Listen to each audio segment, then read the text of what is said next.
The morning, Kamal Dean Abdullahi. He's the National Nasara Coordinator of the NPP. And thanks for joining me, Kamal. Thanks. It's a privilege to have you, and thanks also for making time on this very holiday. And also, Emmanuel Wilson Jr. is the national organizer of PNC. How are you? I'm doing well. You? How are you organizing yourself for the holiday? Well, today being Nkrumah's holiday, obviously we have a series of things we want to engage ourselves in. And so from here, we have one or two activities that we want to see ourselves being part of. And so it is going to go well. I mean, yes, it's going to go well. What do you think about Nkrumah himself and all the things that have been said about him? I mean, obviously, there's no doubt in anybody's mind that Nkrumah is one of the biggest legends Africa has ever had, and we are wondering whether we will ever have a like of him in the near future or in the future to come.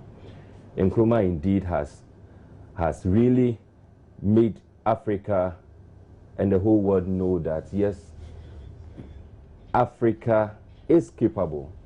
And Africa, if given the right direction, if given the right leadership, Africa is capable of managing its own affairs. That was the mantra of Nkrumah. And Nkrumah was able to execute this very, very, very, very well.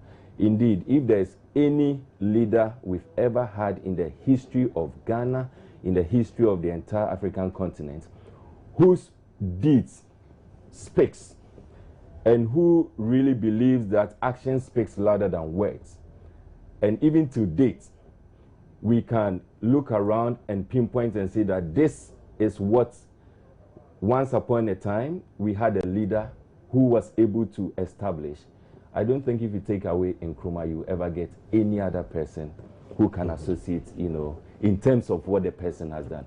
I mean, obviously, even now, Nkrumah's vision seems to be what all of us are calling for again. That a man some years back, proud to we even having discovering oil, way back, he could think of what we call Tor. He could think of other institutions, which today, but for those institutions, I am just imagining where this country would have been. So, I mean, we cannot just help than to acknowledge that, yes, if we are talking about a legend, a true legend, if you take away Nkrumah, I'm wondering if there will be anyone who will be a bit closer, not to talk about closer to him. But we know the things that are said about him, even though there are concerns that have also been expressed about the way perhaps he's also elevated to the status. And we know you're a member of the NPP, and sometimes the ideologies just don't fall in line. Well, certainly so, but let us try to, I'm trying to appear individualistic here. Like my brother Wilson put it, Nkrumah indeed, no doubt, made a mark, okay, and if we had him still, of course, it would have been an asset to us, as it were, as a country, in terms of the manpower capability that he had. I agree clearly that he did a whole lot of landmark projects to this country, I mean for the country. He did a lot for us. But where I do not agree entirely is when we want to paint the picture as though it was just Nkrumah and just Nkrumah who founded Ghana. Frankly, I have a very huge difficulty with that. Why? We can't rewrite history. We have it. History has it clearly. That some people came to form themselves, saw a genuine in genuine in someone, invited the person to come join them. Indeed, the tone was set by some group of people. Why have we forgotten him? That is why I love to see this picture on our currency, the big six. We ought to have promoted these people all. But we sit down and want to single out one person and then push an agenda. You see, this holiday is called for, no problem. However, I thought that prior to even instituting this holiday, some amount of politics had gone into a whole lot of arrangements, which I still find very much unfortunate, because we are not doing well to get this country together. Okay? Why? Let me say this. In the 60s, attempts were made to take away the red, gold, green, black star out and change it to CPP flag as a national flag. Attempts were made. Okay? Attempts were made to ensure that the right of the individual, which is actually inalienable, which is freedom of speech, was taken away. We know about that. You see, I'm not to sit here and then catalog the whole lot of criticisms against Kwame Nkrumah. Yes, indeed, he did his own. He was a visionary leader, I agree. However, prior to Kwame Nkrumah, there were others. And even after Kwame Nkrumah, we've had others. The Akosombo Dam we have today, ask ourselves, is it sufficient to give us power throughout the country? No. We would have to rely on other sources of power in addition. So he did his. Some came to other. Then that's how a nation goes. But if you want to have the whole picture, as though it's just Kwame Nkrumah, it's just Kwame Nkrumah, trust me, we are not actually bringing this country together. There's the argument and the question I've heard posed in many circles about whether perhaps after Kwame Nkrumah we've not had those sort of leaders who necessarily wouldn't have to toe, of course, some of the criticisms in those extremities, but perhaps we can say in quotes the good side of him and the vision that he had. Do you think that our leaders over or post Kwame Nkrumah have replicated that sort of ability to be able to visualize beyond their generation? You know what? Kwame Nkrumah had an art, a very good one. He appealed to the masses. He appealed to many. Even if he was doing what was wrong, he was able to seek the consent of the masses. By a buy-in. Absolutely. You understand? So that was an excellent art that he had. Now, the leaders that ensued or followed after Kwame Nkrumah failed to get this, for me. Frankly speaking, you see, if you are leading the people, you ought to do anything that would be seconded by the people. Even if it's bad, but it's seconded. Look, let me tell you, PDA, Preventive Deterrence Act or whatever, PDA came, at the end of the day, people supported it and said it was within the law. I have had legal pundits who have come to argue that the infamous case in, what's the name, habeas corpus, which is the Ray Akoto and 7 others. People have come to argue Kwame Nkrumah did what, he did not do well and all that. And some legal pundits have come to say, no, he did things within the law. Whatever Kwame Nkrumah wanted to do, he will make sure there was a law in place. Whether bad or good, but there's a law. Are you getting my point here? Then he goes ahead with it, which most leaders today, or the contemporary leaders, did not follow. We want to do things, and then anytime we do anything, we do something, we are having to face critique from the people because we didn't enough in due process. In due process, we didn't involve them so well. You understand? So this is the art that Kwame Nkrumah had and many never had. But I was to say that developing this country, we've had a whole lot of infrastructure coming under the Rawlinses. We've had a whole lot of infrastructure coming under the Kufuor administration. We've had a whole lot of infrastructure coming under Acheampong. Acheampong did massively well. When you go to the northern part of Ghana, our ministries, our kitchen rest houses, our whatever, bungalows, government bungalows and all, built by Acheampong. Almost everything. You understand? Kufuor did the same. Whoever did the same. But then, how well did we involve the people is the question. And I think Kwame Nkrumah did very well to get the people organized and bring them. That is where he is today. And of course, let's celebrate him. He's a true son of this country. He's done well. And of course, we would have to continue mentioning his name. But then let's not forget to include others. We don't have a founder. We have founders of this country. Roland. That very question about post Kwame Nkrumah, the leadership and the vision, have they been able to replicate? Let me quickly state that the arguments my brother is raising, particularly in relation to positions on Nkrumah. There are arguments that, are still? We've discussed this over and over and so over. So we've crossed those barriers. We've crossed those barriers, and I wouldn't want to even most of them. But the truth of the matter is this. What makes Nkrumah unique, for which all of us celebrate Nkrumah, is that taking away Nkrumah as a leader and looking at the other leaders we've had, the difference is that Nkrumah seems to be the only visionary leader we've ever had.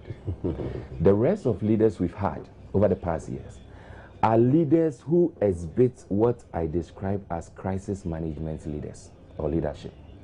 They come, and because we need school, they come to create schools for us. They come, and because we don't have water, they try to see if they can get water for us. We've not had leaders who will say go beyond, and that was the question you posed. We've not been able to have leaders who seems to be thinking beyond the generation. And they say that in the next 50 years to come, this is the difficulty Ghana will be facing. And so I am creating an avenue that will take care of the next 50 years to come. That is what we call visionary leader. All right? And that is what Nkrumah was able to exhibit, and he did that so fantastically and so well. Obviously, there's no one who is an island. Indeed, Nkrumah being able to execute his vision, it took a lot of people around him. Absolutely, that's the point. You understand? It took a lot of people around him. But you wouldn't want to take away the fact that the bus always stops with the leader. With the leader. The one at the top, at the apex. You wouldn't want to take away that fact. You understand? I always use... You've not said anything different from what I said. True. I always use the motorway as an example. Yes. That all leaders have flaws. Indeed, all leaders as humans will always be having flaws. Yes. No matter how good they were at whatever it is that they were doing. But for example, you take the motorway, is at the time that it was built, there were international reports from the West, especially because of the leanings of Nkrumah towards the USSR at the time and the Cold War spectacle that we're witnessing. And we indeed will witness even decades after his death. That's right. You get to see that even when there's a break along some sections of the motorway, and engineers are contracted to reconstruct that, where they reconstruct falls off, and the one that was constructed years ago will still be standing. It was just due diligence that things were done better at the time. And you see, Kwame Nkrumah, but also he had an opportunity. The hangover that the country had, or the nation had, from colonialism, assisted Kwame Nkrumah very well. Clearly, it gave him a direction. It gave him how to go. The hangover alone was okay. Trust me, he had. You ask yourself a simple question: what was the inflationary rate when Kwame Nkrumah took over in 1960? 1%, single digit. Are you getting me? How much money did we have? What was the population? The reserve. You see, so he had a whole lot of resources in hand. He had a whole lot of direction already created. Even though he had, of course, his own vision and all that. But then, you see, when direction is being prepared for you, you move on. But you see, the ensuing leaders had to do with high population, had to do with a whole lot of baggage, had to do... So you may not even see... Did they think? Absolutely. You may not even see... Let me tell you, the Rawlinses, Mr. Rawlins, when he came, attempted to have the national electricity grid. Today, is it not vision? Is that not a vision? It is. My rural electrification project that he started. Excellent. When Kufuor came, he says, no, we still need more power. Bui is also visionary. He continued. He also took the northern part of Ghana. Tamale hadn't got potable water to drink. He thought of the Bywater project for Tamale. I tell him, I getting me. Therefore, all these leaders in their own way had vision, or have vision as it were. But then, you see, if we want to just narrow it to Kwame Nkrumah alone, because he had huge projects like the silos, like which in fact are even redundant now, like the, motorways and like the other places. Look at N1 Road. It's class. You have it. Before, the coming to office by Kufuor and his people, okay, to drive from Achimota, Afonko Barrier, to Circle, will take you 3-4 hours. 3-4 hours. Today, look at the route we are applying on.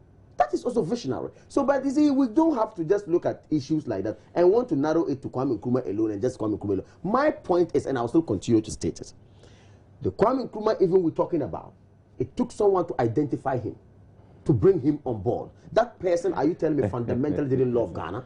He loved Ghana to bring him. That's the point I'm making. So please, let us not have this Founders Day thing uniquely attributed to Kwame Nkrumah alone. We should have Founders Day. In fact, we should call for a debate and look at holistically bringing all of them together. And of course, making sure that we give them all the praise. Well, trust me. Unfortunately, I think this debate you are calling for, as I said, is something that we've gone beyond. It is still and so we need very not. relevant. No, well, Wilson is very relevant. Proud to we can declare let's push down our throat Kwame Nkrumah, and that's okay. But he's not the only person. In fact, we had people who had. You even alluded to the fact. You said there are people around him. But of course, there's no island. There's no one who is an island, as I said. We can't just do that. But as to whether we are going to have Founders Day, as in where the apostrophe will be and all that, we don't that need we have gone beyond. We don't need apostrophe. We've gone need beyond. Founders. It's a debate. Founders. It's a debate that was open to the public. We discussed it and we exhausted the discussion, and we've gone beyond it. It has been agreed by majority. Do you think Nkrumah it was not subject to any plebiscite or referendum? So of course. Now, do you think one day, when we have a change of government, perhaps that's the fear. That's the fear. Would it be celebrated? Looking at the fact that we have another tradition. I will not be surprised hearing the debates I've been hearing over the years from Dankwa Institute, from NPP, and the critique seems to be coming from just one side. That they may not celebrate, or they'll decide that they want to celebrate. I would not be surprised if they decide that they want to have it founders instead of one person. I'll not be surprised about that. I'll not be surprised. But the truth of the matter is that if it so happens, I will see it to be something extremely irrelevant. What do you mean? Okay. Very relevant.